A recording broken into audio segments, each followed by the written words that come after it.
back to my channel, and for today's video is hindi lupa ang ating feature kundi housing lot. Napakaganda nito dahil this one is located here on Lancaster, General Trias, Cavite. And as you can see guys, makikita nyo, ito yung magiging neighborhood if you will be availing this house. Napakaganda, ang laki ng kalsada actually. It's around 8 meters I think. Tapos nandito yung mga houses yan. And here guys, makikita nyo, ito yung ating open space dito sa harapan. So hindi pa siya nababakod. Ang maganda dyan is pwede kayong magpatayo ng bakod nyo. So, depende na kung anong gusto nyo design. And makikita nyo dito, fashion yung car. Then dito kung meron kayong motor. And ang property na to is total lot area of 120 square meter. And yung kanyang floor area ng house is 100 square meter. So ang gagawin natin ngayon is ikutan muna natin yung bahay sa labas. And then I will show you yung tour dun sa loob kung ano yung itsura ng house na ito. But before natin siya ikutan, yung house natin dito is papakita ko muna sa inyo yung aerial shot itong property na to that you will see here on 3, 2, 1. Ito po yung aerial shot ng property na to.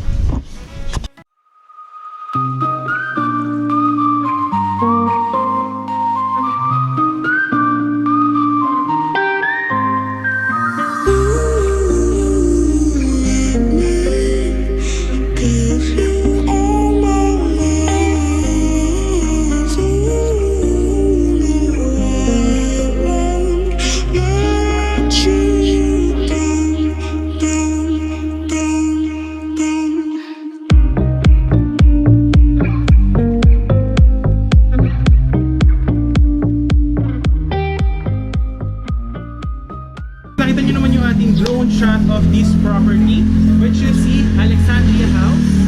Ayan. So this one is 120 square meter lot area and floor area is 100 square meter. And meron na siyang kuryente and water connection is ipapa-reconnect na lang po siya sa Lancaster.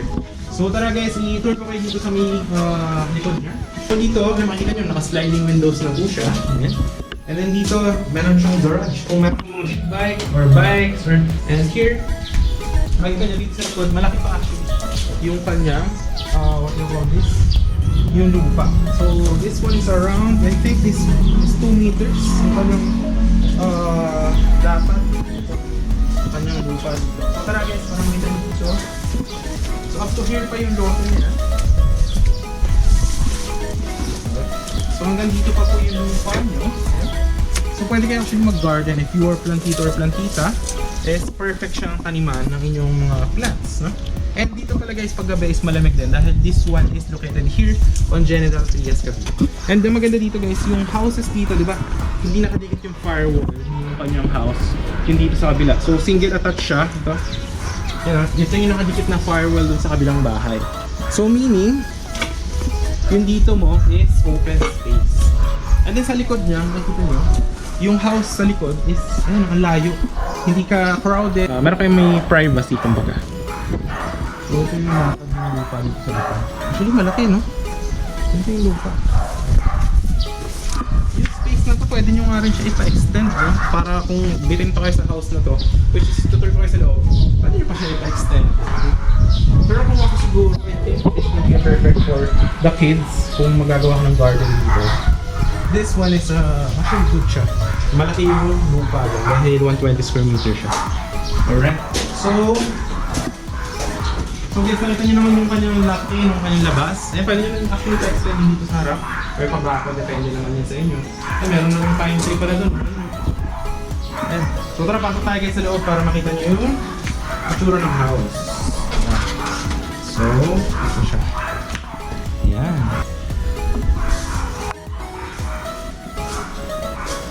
So ito yung lawak ng house guys. Ayan o. So this one is yung living area. Ayan, nakita nyo. Naka-sliding windows na siya. Ayan o. Pwede kang lumabas. Ayan o. So kung nahihilitan ka, ayan, kita. You have access going to your backyard. Ayan, diba? Alright. Yung kanyang mga sliding windows. Kaya yung natural light pag umaga is pumapasok dito sa bahay. Tapos yun, sliding windows na rin yung lahat. Actually malaki yung pwede nyo siya lagyan dito ng sala. Naka-tiles na din siya. Tapos yung kisame, makikita nyo, ayun, fully finished na siya. So, actually ready na siya, pwede na siyang tiran, no? Pagka bili nyo kay seller, tapos lagay nyo ng gamit nyo. So, ayan. Si seller pala is, kasama na yung price ng capital gains tax, yung kanyang mga documentary stamp tax. So, all in na siya, no? For the price niya na affordable. Then here guys, yan, naka-ready na rin dito yung mga sliding, so you can see what's happening here on your garden or your parking area, no? Tapos ito tayo guys sa may dining area. So ito, nakita nyo naman dito, naka-ano na siya, ready na yung kanyang lutukan. Then, you have here cabinets for kitchen utensils. Magagamit nyo sa kitchen. Tapos ito, if nagluluto ka, ayaw mo maamoy, i-on mo lang to para lalabas yung mga smoke tsaka yung mga amoy. Tapos ito, ay makikita niyo dito, no? Ang lalaki ng cabinet, no? Then dito, pwede ka maglagay ng mga pinggan or mga baso, no? Perfect na perfect. Tapos dito, ayan, dito yung inyong sink. Kung gusto nyo maghugas, and tapos marami ka pa storage area dito sa ilalim. Ang daming cabinets. And hindi pa siya nagamit guys, no? Malinis. Brand new talaga. Dapat ang tumira dito. I think wala brand new siya. Alright. So, ito yung ating living area. No? Then, alright. Punta tayo dito sa may CR. Ano yung CR? Then, actually, malaki yung CR, no? Naka-shower na din siya. Ayan. It's not too spacious, pero standard na siya. Para sa laki. And you have here one room. Pwede mo siyang gawin na siguro if you want a storage room or if you want na gawin mo siyang entertainment room, lagyan mo ng mga PS4, computer, depende sa inyo. Or kung meron kayong maid, pwede sila dito. No? Dito sila na kwarto. Actually, malaki. Kasya naman yung baba dito. Then, you can put some aircon or electric fan. Malaki siya actually. Na-utilize yung space ng house. So this one is the first room. So, kung inaantay natin, nakita tayo. Pero makikita nyo dito, tara. Makikita nyo dito guys, nakatalis na yung kanyang hagdanan. Alright, let's go. Tapos ito, makikita nyo dito guys, yun. Nakapakaaliwalas. Kitang-kita mo yung surroundings mo. Tsaka applicable siya dito guys kasi dito sa Lancaster is talagang ang security dito, napakakaraming guard. Mayroong looking guard, may guard sa guardhouse. And then, doon sa may Lancaster mismo na village, kasi dito may sarili-sarili subdivision. This one is on MS11, no? So may mga sarili-sarili siya na mga guards. So yung security dito is hindi mako-compromise. So here, we have 3 bedrooms. So dito yung master's bedroom, we have here 1 bedroom and 3rd bedroom. Then, may CR pa yan dito, no? And it's actually spacious. And dito malaki. Malaki CR dito guys. Ilang meters to? Around 1, 2, 3. Around 3.5 meters. Tapos dito, around 1.5 meters. No? Pretty maganda, no? So you have 3 bathrooms. You have 3 bedrooms and you have 2 bathrooms kasi meron pa isang bathroom doon sa may CR. Ayan. Ito tayo sa 3rd. Sa 1st bedroom na tayo. Actually, nakaabang naman ito sa aircon. Okay? No? Kung meron kang inverter, may butas na siya. And here you can access yung inyong bintana. Ayan yung magiging surroundings. Ayan, kita nyo yun.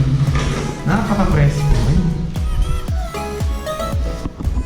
Tsaka maganda dito sa Lancaster guys. Ito kasi sa MS, mga ano to eh, kumbaga parang high-end to eh. Ng mga house. Yan ang tulad yan, tinan nyo.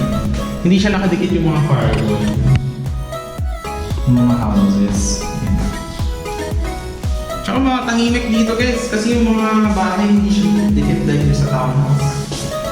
You could get what you are paying for. Hindi pa ito natiran. Walang dumi yung mga steam boat tsaka yung pintura. Pareha din na rin yung tiles. Pero kung gusto nyo siya ipa-iba, is may iba-iba. Depende na sa team. Tapos meron na rin siya nito. Para sa safety. Standard naman yan.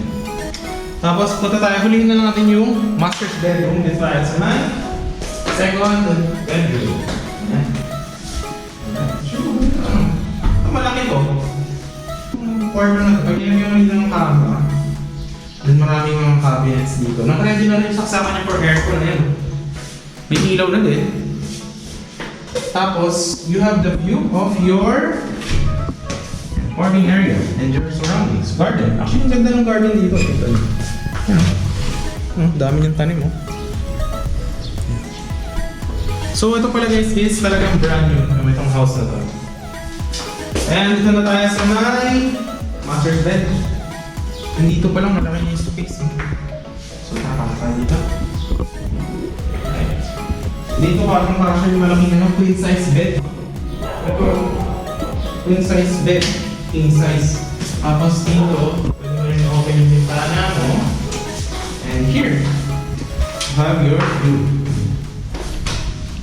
Kakatuwa lang guys kasi meron na rin siyang bako doon. Tapos malaki yung garden din. No? And dito yung view naman is, ito, you have here your balcony. Na? Terrace ba tawag din? Balcony. Terrace. Meron ng terrace. Malaki siya. So dito, ang maganda, malaki yung kwarto, naka-ready na yung aircon. Okay, okay. Inverter yung aircon, naka-ready na. Lalagyan mo na lang sa likod. Tapos, you have your own CR. Ayan. Which is actually big. Naka-tiles na din siya lahat. Naka-pintura na lahat. Naka-ready na yung mga shower. Tapos, depende na siguro kung gusto nyo papalitan yung mga tiles. Hindi naman gano'ng kamahal yung papalitan ng tiles. Pero I think this one is good. Ayan. Then here, pagkagising mo sa umaga, magkape-kape ka muna dito or mag-tinda ka ng barbecue. Ang pihaw na. Hindi, huwag naman pagising ng umaga. Kape lang muna sa umaga. Tapos, damihin mo. Pagka umaga kasi dito malamig. Naghahamog din. Pero pag tanghali mainit na. Siyempre, summer na rin. Pero dito, kahit na tanghali, is hindi siya crowded. Ayun, open yung area. You have your privacy. Malaki yung space na ito. Pwede kang mag-iho-iho dito. Ayun, ayun yung view mo dyan. Diba? Maganda. Tsaka yung dito guys, makikita nyo. Ayun, maganda yung gawa ng mga bubong dito sa Lancaster. Ayun, makikita nyo naman doon sa ibang kapitbahay. Ayun, mga ganyan. Diba?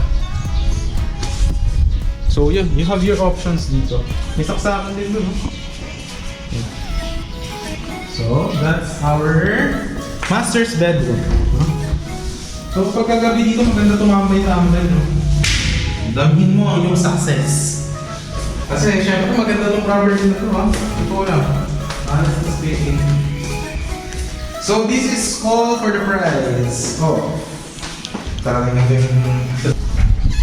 So, yun guys. Tapos na po ang ating house tour for today. So, ito yung ating Alexandria house. That's for all in. Yan, kasama na po yung kanyang capital gains tax, yung kanyang transfer tax, and more. So, that's for the price of 7.5 million. Yan.